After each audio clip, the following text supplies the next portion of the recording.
तो hey guys, कैसे हो आप लोग। आई होप कि आप सभी लोग एकदम मस्त होंगे। आज की जो हॉरर स्टोरी है वो एकदम नेक्स्ट लेवल होने वाली है, जो कि भारत की one of the most haunted place Malcha Mahal की है, जो कि दिल्ली के चाणक्यपुरी में स्थित है। और उसमें कुछ ऐसी खौफनाक घटनाएं हो चुकी है जिसके बारे में मैं आपको इस वीडियो में बताने वाला हूँ।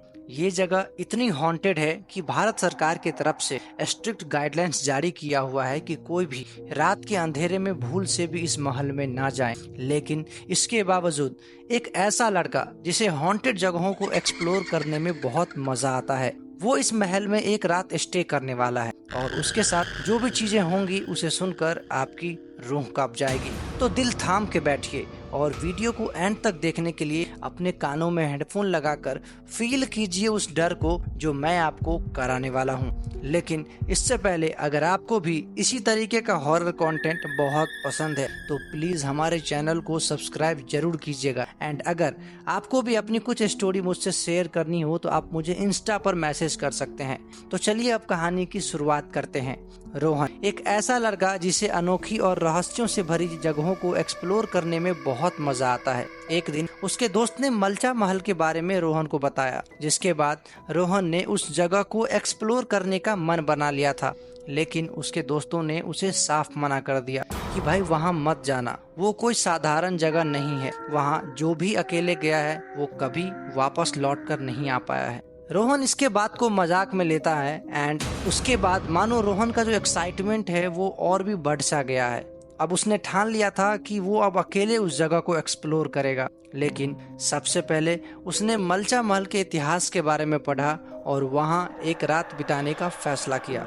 मलचा महल, जिसे कि 14वीं शताब्दी में फिरोज शाह तुगलक ने बनवाया था, लेकिन 1940 के दशक में अंग्रेजों ने अवध राज्य की संपत्तियां जब्त कर ली थी। बेगम विलायत महल, जो कि अवध का वंशज थी, उन्होंने इसके खिलाफ लंबी लड़ाई लड़ी और कई सालों तक रेलवे स्टेशन पर ही डेरा डाले रखा।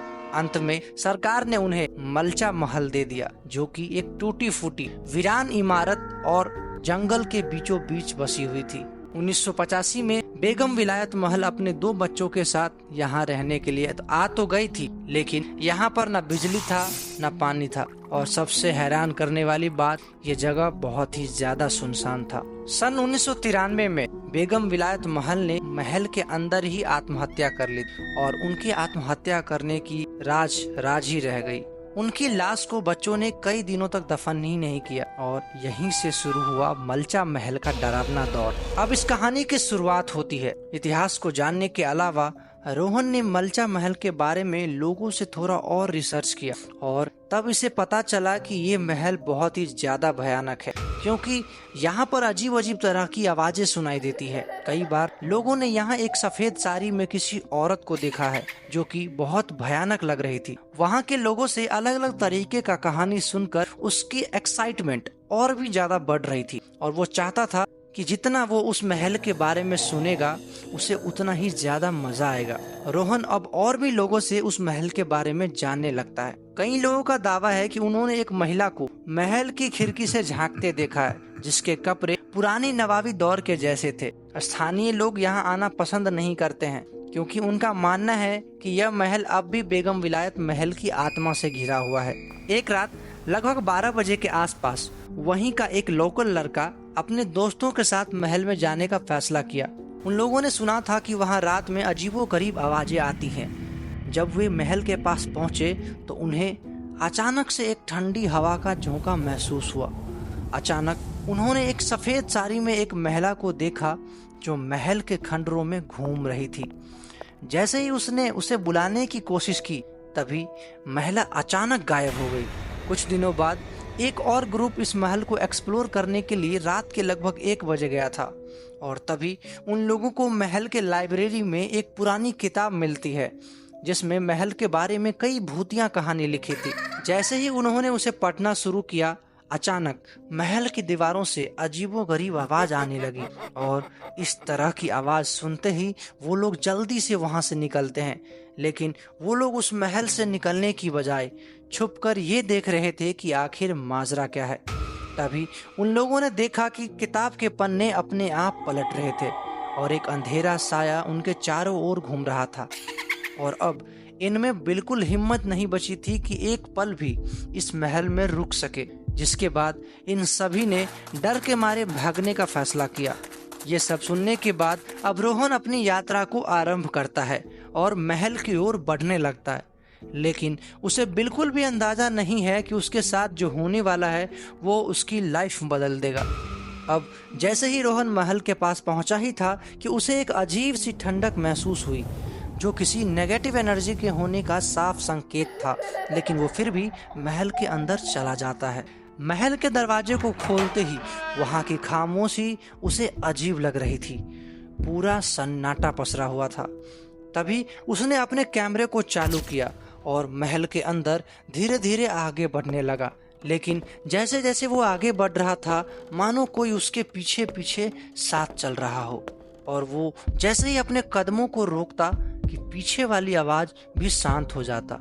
फिर थोड़ी देर आगे जाने के बाद अब कोई भी आवाज नहीं आ रही थी। और जैसे ही वह मेन हॉल में पहुंचता है, उसने महसूस किया कि दीवारों पर कुछ अजीब पेंटिंग बने हुए थे और वो पेंटिंग कोई साधारण नहीं दिख रहा था। तभी जैसे ही उसने उस पेंटिंग को गौर से देखा कि उसे लगा कि वो उसे घूर रहे हैं। ये देखते ही वो अचानक से पीछे हो जाता है, जिसके बाद उसके दिल की धड़कन तेज हो जाती है और उसे थोड़ा थोड़ा डर का एहसास होने लगा था। अब जैसे जैसे रोहन महल के अंदर प्रवेश कर रहा था, उसे अपने कानों में अजीब सी आवाजें सुनाई देने लगी थी। वह सोचने लगा कि यह शायद उसका भ्रम है, लेकिन धीरे धीरे आवाजें लगातार बढ़ती जा रही थी और रोहन की सांसें जोरों से धड़कने लगा था। लेकिन फिर वो अपने आप को दिलासा दिलाता है कि मैं इस जगह को लेकर कुछ ज्यादा ही सोच रहा हूँ, इसीलिए मुझे ऐसा फील हो रहा है। और ये कहते हुए वो अब मलचा महल के लाइब्रेरी में पहुंच जाता है, जहां पर उसे वही एक पुरानी किताब मिलती है जिसमें महल के कई रहस्यों का राज लिखा हुआ था। और जैसे ही उसने पहला पन्ना पलटा कि अचानक दीवारों से खटखटाहट की आवाज आने लगी, जिसे सुनकर उसे कुछ भी समझ नहीं आ रहा था कि आखिर ये हो क्या रहा है, क्योंकि उसके आसपास ऐसा कोई भी नहीं था जो उसे दिखाई दे रहा हो, जिस कारण उसका डर धीरे धीरे और भी बढ़ता जा रहा था। अभी ये घटना शांत भी नहीं हुआ था कि रोहन ने अचानक महसूस किया कि कोई उसके पीछे खड़ा है। और उसने जैसे ही पीछे मुड़कर देखा तो उसके सामने एक सफेद साड़ी में औरत खड़ी थी, जिसकी आंखें अजीब सी चमक रही थी और उसका चेहरा बेहद खौफनाक था, मानो वो किसी को अपने महल में देखना नहीं चाहती थी। यह देखते ही रोहन की सांसें मानो थम सी गई हो और वो कुछ कहना चाह रहा हो कि तब तक उसके आंखों के सामने ही वो औरत वहां से गायब हो गई। यह देखते ही अब रोहन के अंदर बिल्कुल भी हिम्मत नहीं बची थी कि वो अब इस महल में एक पल भी रुक सके, और वो जैसे तैसे वहां से भागने की कोशिश करने लगता है। और जैसे ही वो महल के मेन गेट के पास पहुंचता है कि तभी अचानक गेट जोर से बंद हो जाता है। अब उसे लगने लगा था कि वो उस महल में बुरी तरह फंस गया है। उसने कई बार दरवाजे को धक्का दिया, खोलने की कोशिश की, लेकिन दरवाजा नहीं खुला। अब रोहन के पास सिर्फ एक ही रास्ता बचा था। अब उसे महल के खिड़की से ही बाहर निकलना पड़ेगा। और जैसे ही वो खिड़की की ओर बढ़ने लगा, उसने देखा कि महिला फिर से उसके सामने खड़ी थी, लेकिन इस बार वह एक अंधेरे साये में बदल गई थी और मानो उसे जान से मारने की कोशिश कर रही थी। लेकिन रोहन की किस्मत अच्छी थी कि वो इस बार उसको इग्नोर करते हुए सीधे दौड़ना शुरू करता है और महल से बाहर निकल जाता है, जिसके बाद उसे राहत की सांस मिलती है। रोहन की यह रात मलचा महल में एक डरावनी और खौफनाक अनुभव बन गई थी, जिसके बाद जिंदगी में उसने इस शौक को तो मानो मार ही दिया था। वो किसी भी तरह के भूतिया चीज को एक्सप्लोर करने से बहुत ज्यादा डरने लगा था। क्या वो सच में एक भूतिया महल से मिला था या यह सब उसकी कल्पना थी? मलचा महल की रहस्यमयी कहानियां आज भी लोगों को डराती है और यह जगह एक रहस्य बनी हुई है। महल की यह कहानी हमें यह सोचने पर मजबूर करती है कि अंधेरे में कुछ भी छिपा हो सकता है। अगर आप कभी वहां जाएं तो सावधान रहिएगा, क्योंकि अंधेरे में कुछ अदृश्य ताकतें आपकी प्रतीक्षा कर रही हो सकती है। तो मिलते हैं आपसे किसी नेक्स्ट स्टोरी के साथ, तब तक के लिए जस्ट फील द डर।